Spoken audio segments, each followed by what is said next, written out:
Ciao ragazzi, queste immagini arrivano da alcune delle vicinie di Livinallongo, comune dell'Alto Bellunese. E le vicinie sono state fino al 1927 dei microcomprensori dotati di autonomia amministrativa, perché erano loro che sovrintendevano alla vita montana di queste piccole comunità disseminate sul territorio. Poi è arrivato il demanio e sono andate in decadenza, anche se continuano a vivere come nome e come organo consulenziale, perché chi meglio di chi vive il territorio sa come gestirlo. Ma soprattutto sono anche dei depositi culturali di grandissimo valore, e quello che avete visto all'inizio non è stato ricreato appositamente per me, è ancora così. Ci sono ancora persone che vivono e lavorano quasi come un tempo, come se il tempo stesso si fosse fermato. E c'è su questo chi ha deciso di investirci. Io vedo tante persone anziane però che portano avanti questi mestieri antichi. Cioè, sono solo loro che li sanno fare. Beh, principalmente sì, ma perché loro sono i depositari di questa cultura, di questo sapere, quindi noi giovani impariamo ovviamente. E ce ne sono alcuni che si danno molto da fare in valle proprio per copiare, cercare di prendere tutto quello che è possibile prima che questi saperi si dimentichino. Sei anche coinvolta personalmente? Sì, la mia nonna appunto è per me una fonte assolutamente di ispirazione, perché è da una vita che la vedo fare dalla mattina alle 5 alle 8 di sera tantissimi lavori diversi, non si ferma mai, dal campo alla lana alla cucina, perché è una parte molto importante della sua giornata. E L'orzo, esattamente, che lo cucina molto bene, fa la paniccia e la tipica zuppa d'orzo, e come la fa lei nessuno. Personalmente mi emoziona molto vedere le immagini di Franco, il mugnaio, o di Anna, la contadina che raccoglie l'orzo. Pensate che Franco ha 83 anni e dentro al mulino ha messo piede per la prima volta più di 70 anni fa, accompagnando il papà, che tra l'altro ha visto proprio morire anche all'interno di quel mulino lì, perfettamente conservato, con tutte le macchine in legno ancora perfettamente funzionanti, le stesse originali di un tempo. Pensate che per brillare, si dice così, per pulire 35 kg di orzo, che è il quantitativo che lui lavora ogni giorno, ci mette 8 ore, 6 ore e mezza in prima battuta per un primo passaggio e 1 ora e mezza in seconda battuta. In questo frangente ci sono dei passaggi tecnici che, se volete, magari vi spiegherà direttamente lui. Vi garantisco che farete una conversazione straordinaria, un esempio di saggezza e di cultura materiale veramente di altissimo livello.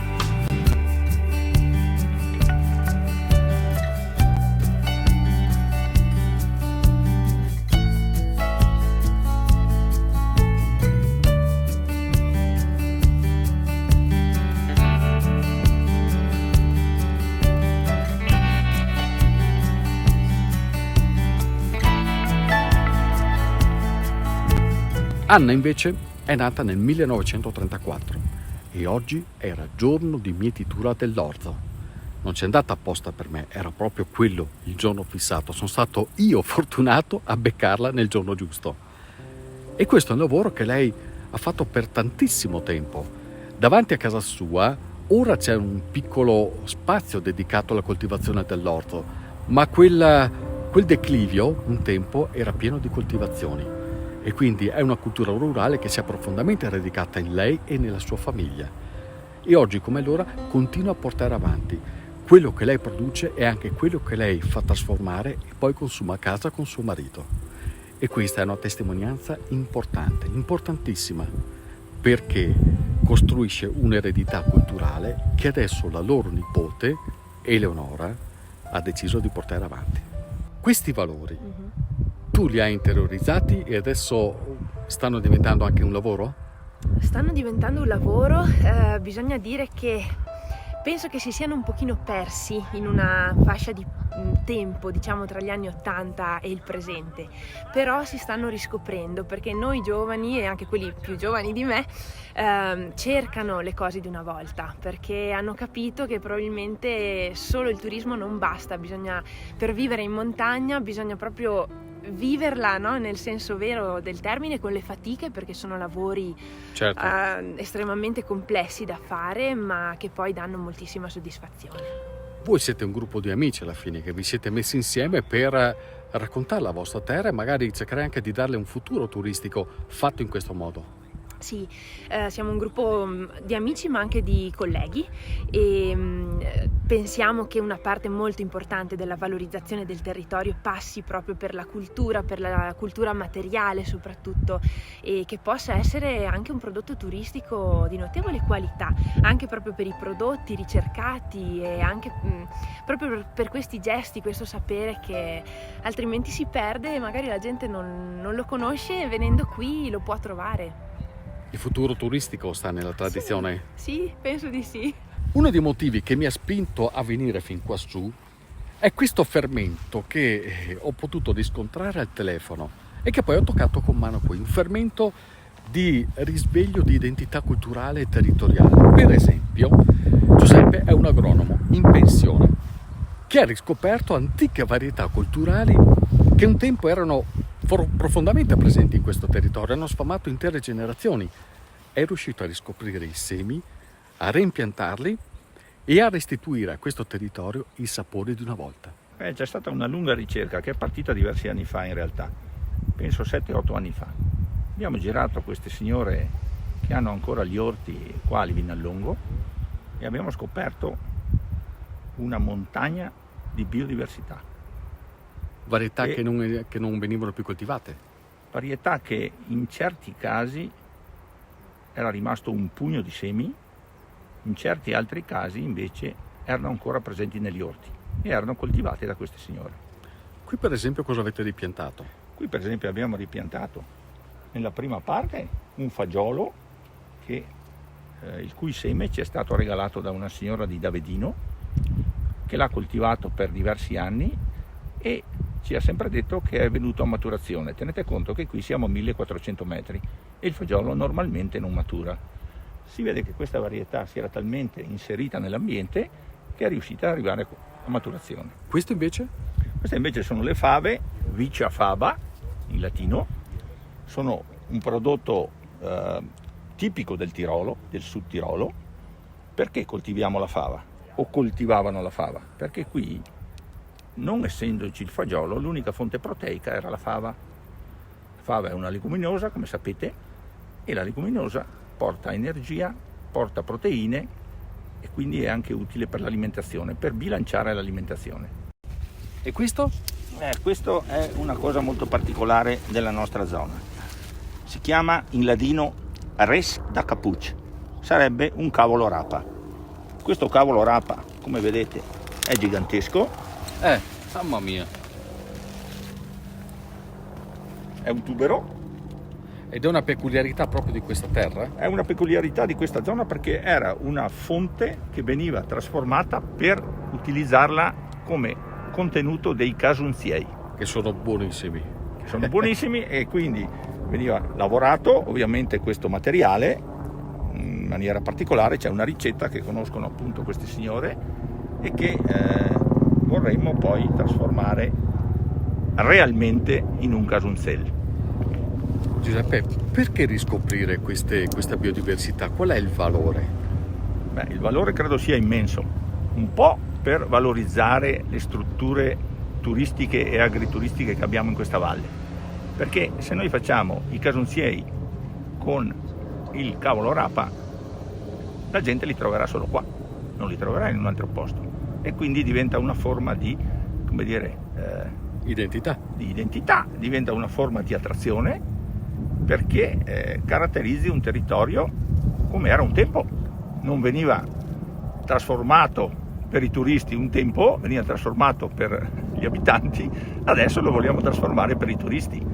E diciamo che questo progetto è anche merito del Comune di Livinallongo che in partnership con il Comune di San Tommaso, lead partner, Comune di Roccapietore, Comune di Vallada, assieme al Comune di Assling in Ostirolo, ha dato vita a questa attività di recupero e trasformazione di queste biodiversità perdute. E dei sapori delle vicine, vogliamo parlarne? No, perché se ci giri nelle vicine trovi delle chicche straordinarie, come per esempio la stanza di affumicatura di Siro con il suo speck, uno scrigno annerito, perché ovviamente quello è l'habitat in cui nasce lo speck, e vedere lui che lo taglia, lo porta giù e poi lo affetta e poi ti fa assaggiare, o meglio ti fa sentire il profumo di questa preparazione che lui realizza per sé e per la propria famiglia, e dopo non te le fa neanche tastare, però me ne ha regalato che ti.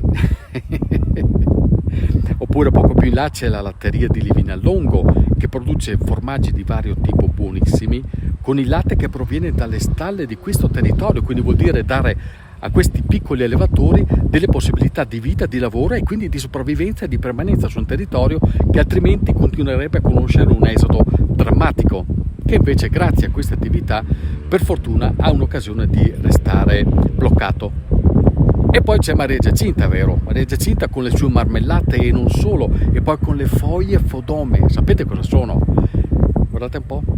Queste sono le foglie. Sarebbero? È un fritto nostro del posto, fatto con una pasta lievitata e con delle patate, col finocchietto e con tanti ingredienti segreti. E con tanto amore. Tanto amore, sì, sono morbide e si mangiano sia con le marmellate, che Me le fa vedere un po'? Sì, oppure anche con i salati, ma pericolosi con le marmellate. Mi sembra che abbiano un nome strano queste marmellate, o sbaglio? Allora sì, hanno i nomi nostri, Questo? Fodomi, Infodom, le esie e il mirtillo rosso. Ah, Mhm. queste? Le garnotte e il mirtillo rosso d'alta montagna. Il ribes rosso, perdonami, le esie e il ribes rosso. Ok, Le ti perdono. le garnotte e il mirtillo rosso. L'uva spina, le parosole, Le parosole. le esie negre e il mirtillo Il nero. mirtillo nero. Le glesine e il mirtillo rosso, Certo. quello proprio classico, magari conoscete di più. Le moie e il lampone, Mhm. buonissimo quest'anno. E le pierie, la fragola. E adesso? Merenda per Adesso, tutti? Sì, poi qui c'è il succo di sambuco, Ah. fatto con i fiori di sambuco, e questo è fatto con la menta, con le foglioline di menta. La regina della merenda? Eh sì.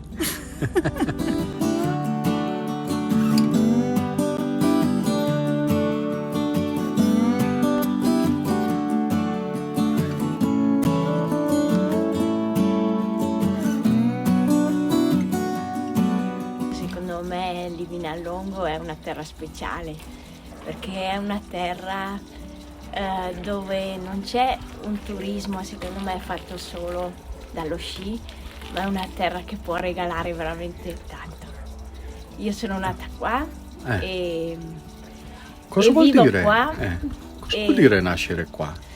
nascere qua vuol dire avere una gran passione per quello che ti circonda. La nostra terra è emozione, la natura è sensazione, la natura è la nostra casa. Lo stai facendo diventare un lavoro?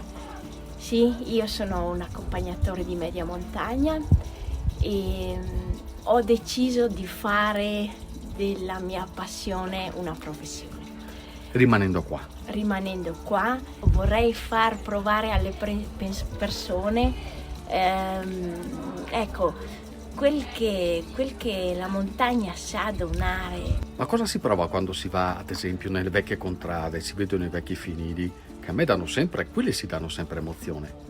Sì, puoi vedere quello che era la vita di un tempo, il vissuto dei miei nonni, quello che hanno faticato, quello che hanno costruito, e appunto fare queste visite per le borgate vuol dire conoscere la storia,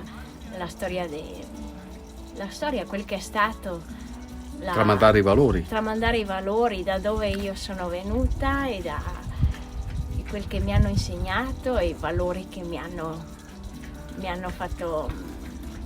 donato, insomma. Ti senti fortunata a fare questo lavoro? Mi sento fortunata, è quello che avrei voluto fare e è quello che sto facendo.